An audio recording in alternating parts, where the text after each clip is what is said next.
Magandang araw mga ka-DIYers. For today's video, pag-uusapan naman natin kung ano ang sumisira sa speaker natin. Underpower ba o overpower Explain ko sa inyo So maraming tao guys na naniniwala na mas nakakasira daw yung speaker kapag sobrang lakas ng amplifier Ayan kadalasan natin yung maririnig sa mga ka-audio natin. Pero sa totoo lang guys, mas maraming speaker ang nasisira dahil sa underpower kaysa sa overpower. So sa video na ito guys, papaliwanag natin kung ano ang underpower at overpower, paano nila sinisira ang speaker at paano may iwasan ang damage.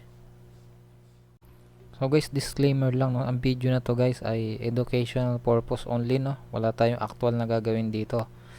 So guys, dito ano ang underpower at overpower Una guys, ang underpower kapag amplifier ay mas mahina kaysa sa kailangan ng speaker So yung overpower naman guys, kabaliktaran naman. Kapag ang amplifier ay mas malakas kaysa sa kayang tanggapin ng speaker.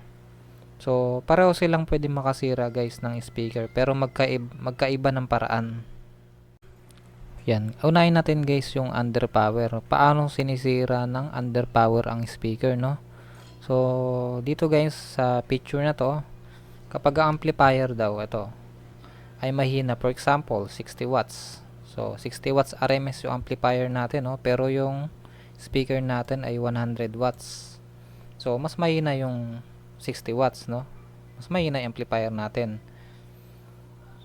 So, yun guys, kapag tinaasan natin yung volume para lumakas yung tunog gamit yung amplifier natin, kapag sobra na, nagki-clip na yung signal guys, katulad to. May clipping tayo dito Kita nyo yung signal, pag normal guys, ayan, maganda yung sound wave nya So, pag clipping guys, ayan, medyo tumaas na siya Pwedeng, ayan, ang clipping ay kapag ang audio waveform ay napuputol at nagiging parang square guys So, hindi normal yung waveform niya.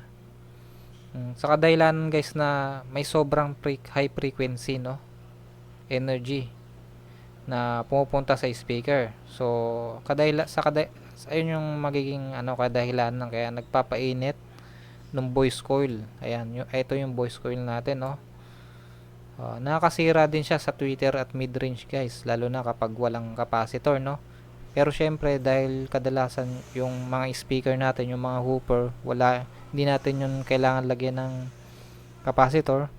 So sila yung unang nasusunog guys, yung speaker Kaya kahit maliit ang amplifier guys, pwede nitong sunugin ang speaker kapag palagi itong nagki-clipping. So wag niyo na itodo guys Kunyari mahina yung amplifier tapos malakas yung speaker.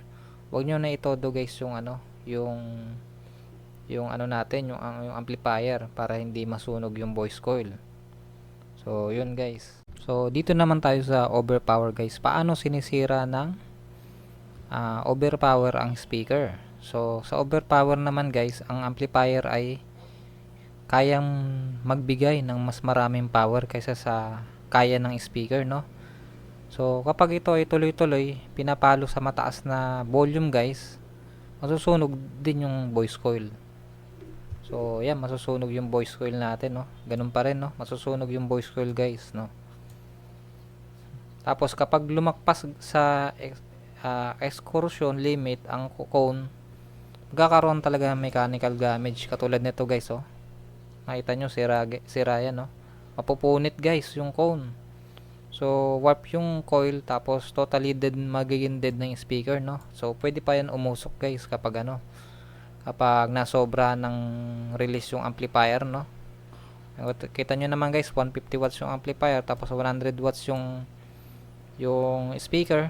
So kung 150 watts yung itotodo nyo yung volume guys, so 150 watts yung ilalabas niya na power mula sa amplifier sa speaker. So syempre masusunog yung speaker natin dahil 100 watts lang yung kaya niya. So napaka basic niyan guys So ayan yung kadalasan guys. So thermal versus mechanical damage. So ano nga ba guys yung thermal damage Yung thermal damage guys, sobrang init ng voice coil. Ayan, na tutunaw ang varnish. magiging resulta ng open circuit.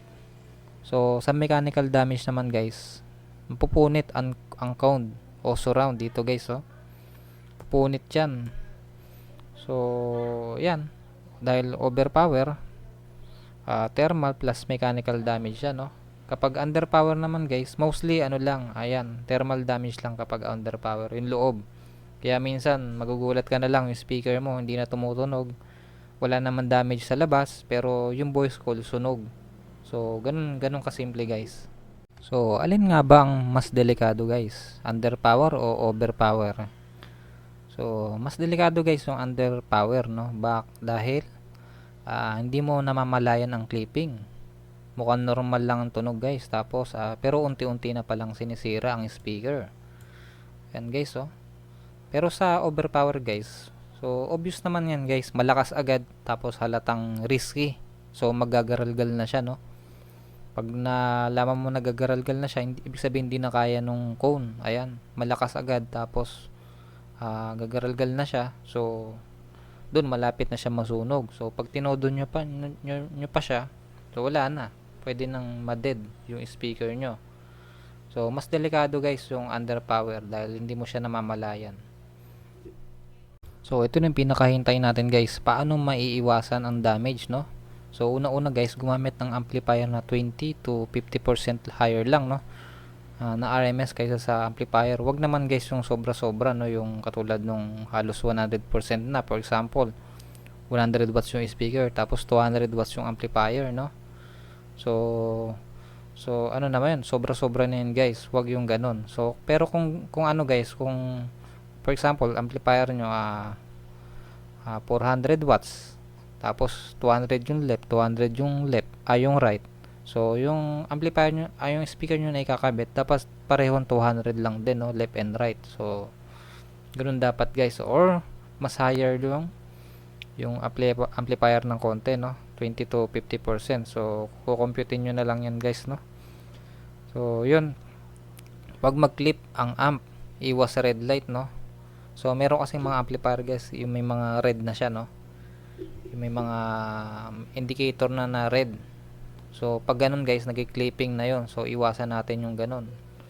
So gumamit ng limiter or DSP kung kaya. Kung meron kayong available guys na limiter or DSP, so mas maiging gumamit yun guys, no.